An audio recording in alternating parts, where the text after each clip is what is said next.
ওই কর্মকর্তা জানান, অভিযুক্ত ধর্ষকের বিরুদ্ধে আইনানুগ ব্যবস্থা নেওয়া হবে। তাদের হাতে তুলে দিতে অস্বীকৃতি জানান। ও ক্লিয়ারলি স্বীকারোক্তি দিবে। আমি একটু চাই আমরা আর তা মানতে নারাজ ওই তরুণী ও তার সাথে আসা শিক্ষার্থীরা জানিয়েই এই তুলকালাম কাণ্ড ঘটে। আর্মির কথা মেনে নিব।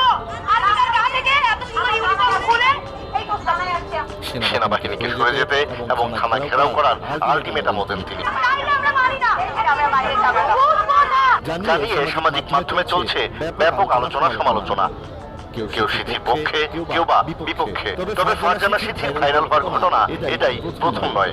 এর আগে ভোট আন্দোলন চলাকালে এক পুলিশ কর্মকর্তার সঙ্গে তার উত্তেজিত আচরণের ভিডিও ভাইরাল হয়। সবাই কোন পুলিশ শুধু চিন্তার কথা ভাবলে বিশ্ববিদ্যালয় জানতে পারি। সেবার অবশ্য সবাই তার সাহসিকতার